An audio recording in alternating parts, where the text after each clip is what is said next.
왜 우리는 월급이 올라도 여전히 공허할까요? 왜 매일 아침 출근하는 그 사무실은 숨 막히는, 그러니까 도저히 빠져나갈 수 없는 거대한 쇠오리처럼 느껴지는 걸까요? 진짜 그렇죠. 통장 잔고는 뭐 조금씩 늘어나든 줄어들든 끊임없이 우리를 압박하는데. 네, 도대체 이 만성적인 피로감의 정체가 뭔지 명확히 손에 잡히지가 않습니다.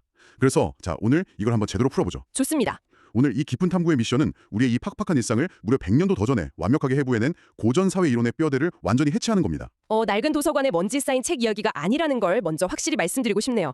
오늘 당장 회식 자리나 미팅에서 써먹을 수 있는 가장 날카로운 통찰을 꺼내볼 겁니다. 맞습니다. 그래서 청취자님, 오늘 저희가 여러분 머릿속에 일종의 개념어 사전을 하나씩 채워드릴 텐데요. 이 사전을 딱 장착하고 나면 지금 느끼는 그 스트레스가 단순한 내 개인의 우울함이 아니라 거대한 사회 구조적 결과물이라는 엄청난 통찰을 경험하게 되실 겁니다. 아하, 모멘트가 확실히 올 거라고 장담합니다. 우리가 매일 겪는 지극히 개인적인 피로와 좌절감이 사실은 19세기 또 20세기 초에 위대한 사상가들이 치열하게 고민했던 거대한 사회적 질문들이거든요.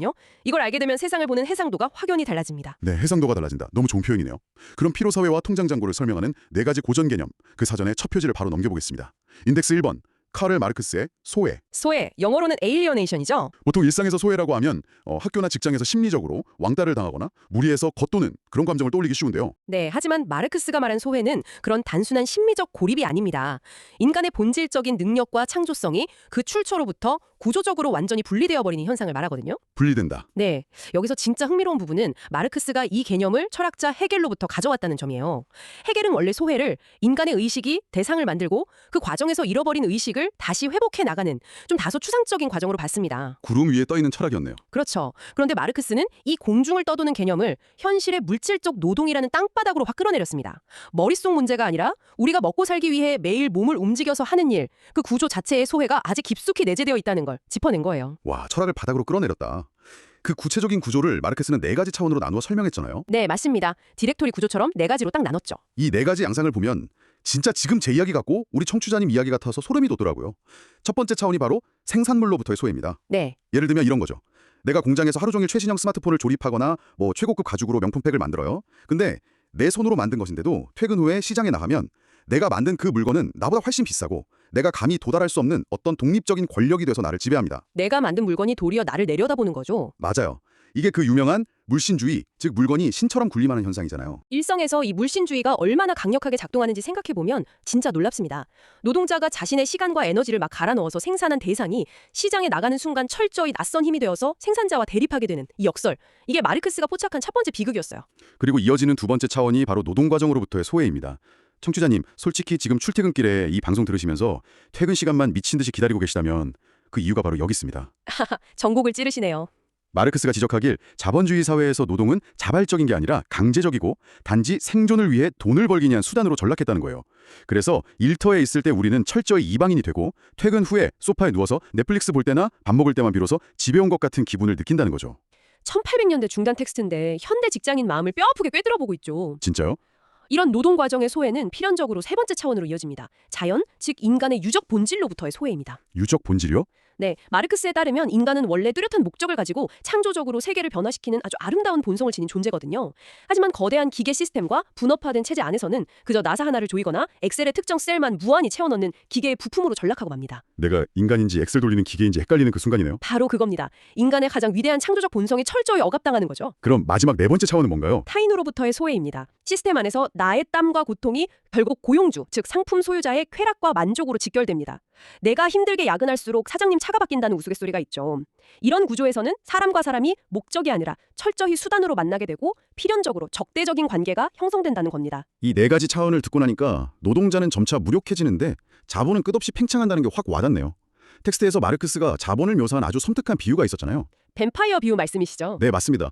살아있는 노동을 빨아먹어야만 살 수 있고 더 많이 빨아먹을수록 더 활기차게 살아나는 뱀파이어 같은 죽은 노동. 와, 자본이 죽은 노동이고 우리의 살아있는 피를 빨아먹는다는 게 진짜 강렬합니다. 네, 이 뱀파이어가 무한 증식하는 공식을 보면 더 기가 막힙니다.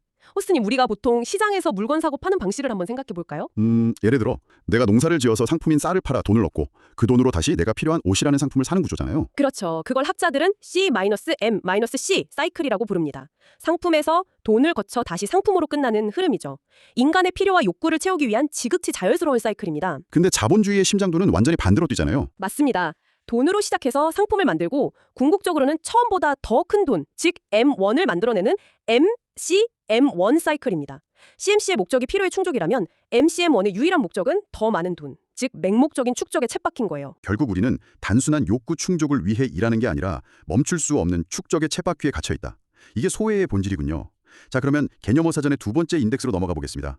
표면적으로는 마르크스 진단이랑 좀 비슷해 보이는데 원인을 완전히 정반대해서 찾은 학자죠? 네, 에밀 듀류켐의 아노미입니다. 아노미. 뜻풀이부터 한번 해볼까요? 아노미는 도덕적 규제나 사회적 기준이 부재하면서 개인이 느끼는 극도의 고립되고 불안한 상태를 뜻합니다. 끝없는 가능성이 주어졌지만 오히려 그 속에서 방향을 잃어버린 현대인의 병리 현상이죠. 마르크스의 소외가 뱀파이어 같은 자본의 착취, 즉 빈곤에서 비롯됐다면 듀류켐의 아노미는 어디서 오는 건가요? 이 대목이 진짜 하이라이트인데요. 듀류켐에 따르면 놀랍게도 아노미는 빈곤이 아니라 부유함과 생활 수준의 향상에서 옵니다. 부유함이요? 상식이랑은 완전히 반대네요. 보통 가난해서 불행하다고 생각하잖아요. 그렇죠. 근데 듀류켐은 가난이 오히려 사람들에게 자제력과 삶의 한계를 가르쳐주는 방파제 역할을 한다고 봤습니다. 가진 게 없으니 내일을 위해 오늘을 참는 법을 배우는 거죠. 아, 가난이 오히려 일종의 도덕적 규제가 되었다. 네. 하지만 부유함은 다릅니다. 경제적으로 풍요로워지면 사람들은 나는 이제 독립적이고 자급자족할 수 있다는 착각에 빠져요. 그리고 가장 치명적인 건 경제적 풍요가 인간 내면에 있던 채울 수 없는 욕망의 봉인을 해제해버린다는 겁니다. 가질수록 더 원하게 된다는 거네요. 맞습니다. 끝없이 갱신되는 고문이죠. 청취자님 일상도 비슷할 겁니다. 주말마다 새로운 핫플, 맛집 가야 하고 신상 스마트폰 나오면 무조건 사야 하고 밤에는 도파민 터지는 더 자극적인 쇼폼 영상을 밤새 스와이프하면서 갈구하잖아요.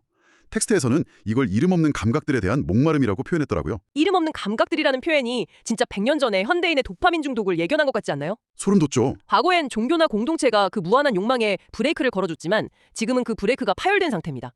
욕망의 상한선이 없으니 만성적 경제적 아노미 상태에 빠지는 거죠. 정리하자면 마르크스의 소외는 나를 차가운 기계부품으로 만들어서 괴롭히는 거라면 듀류켐의 아노미는 나한테 한도 없는 신용카드를 쥐어주고 아무 이정표 없는 사막에 던져버린 거네요. 완벽한 비유입니다. 자, 그럼 팍팍한 감정의 원인을 알았으니 세 번째 페이지로 가보죠. 우리가 맺고 있는 사회적 관계와 서열을 분해해볼 시간입니다. 마르크스와 막스 베버의 계급과 지위 대결입니다. 사회를 어떻게 나눌 것인가에 대한 정면 충돌이죠. 마르크스는 아주 심플했습니다. 부르주아와 프롤레타리아, 즉 자본가와 노동자라는 두 거대한 진영으로요. 오직 경제적 생산관계의 산물이었죠. 근데 여기서 베버가 반격을 하잖아요. 그건 너무 단순하다. 계급은 공동체가 아니다. 맞아요. 돈 버는 방식이 같다고 사람들이 다 끈끈하게 연대하는 건 아니라는 겁니다. 베버는 사회적 불평등을 3차원의 복합적인 렌즈로 봐야 한다고 주장했어요. 그 3차원 렌즈 사전에 하나씩 넣어보죠. 첫 번째가 클래스, 즉 계급이네요. 네, 베버는 경제적 질서인 계급을 단순히 공장 소유 여부가 아니라 소유와 서비스로 나눴습니다. 내 기술이나 학위가 시장에서 얼마나 비싸게 잘 팔리느냐의 문제죠. 의사나 변호사 같은 전문직을 생각해보면 쉽습니다. 그리고 두 번째 차원이 바로 스테이터스, 즉 지위입니다. 이게 우리 일상을 너무 잘 설명해 주더라고요. 그렇죠. 이건 순수한 경제력과는 무관한 사회적 명예를 뜻합니다. 갑자기 코인이나 복권으로 대박이 난 졸부가 왜 전통적인 부자들에게 은근히 무시를 당할까? 그게 바로 지위가 다르기 때문입니다. 돈만으로는 안 되는 영역이네요. 베버는 여기서 사회적 폐쇄라는 아주 날카로운 개념을 꺼냅니다. 특정 지위를 가진 사람들은 외부인이 돈만 들고 들어오는 걸 막으려고 장벽을 쳐요. 특정 라이프 스타일이나 예술적 취향, 명문대 졸업장 같은 걸 강요하면서요. 돈만 내면 들어가는 게 아니라 기존 회원들 추천이 있어야만 들어갈 수 있는 명문 클럽 같은 거죠. 부를 축적하는 트랙이랑 사회에서 명예를 인정받는 트랙이 완전히 다르군요. 그럼 마지막 세 번째 차원은 뭔가요? 파티, 즉 파당입니다. 권력을 쟁취하기 위한 정치적 질서이자 자발적 결사체죠. 이렇게 베버의 렌즈로 보니까 진짜 직장이나 친구 사이에서 느끼는 원인 모를 열등감이 설명이 됩니다. 이게 단순한 통장 잔고 차이가 아니라 내가 소비하는 취향이나 내 간판, 즉 지위가 얽힌 복합적인 결과물이라는 거잖아요. 맞습니다. 돈 잘 벌어도 특정 모임 가면 주눅 드는 이유가 바로 이 지위와 사회적 폐쇄가 작동하기 때문이죠. 자, 이제 오늘 사전의 마지막 페이지입니다. 이토록 복잡하고 욕망 넘치는 인간들이 어떻게 질서를 만들고 통제당하는가. 에담 퍼거슨의 시민사회와 막스 베버의 관료제를 연결해보겠습니다. 시민사회 하면 보통 촛불 들고 모이거나 따뜻한 비영리 단체 생각하시잖아요. 그렇죠. 근데 18세기 사상가 퍼거슨이 본 시민사회는 그런 로맨틱한 곳이 아닙니다. 텍스트에 재미있는 사고 실험이 나와요. 타가소에 있는 아이들을 낯선 곳에 어른들 통제 없이 방치하면 어떻게 될까? 그냥 알아서 잘 놀지 않을까요? 절대 아니죠. 무리 짓고 대장 뽑고 편 가르고 싸우다가 다시 화해하고 아주 거친 자생적 질서가 형성됩니다.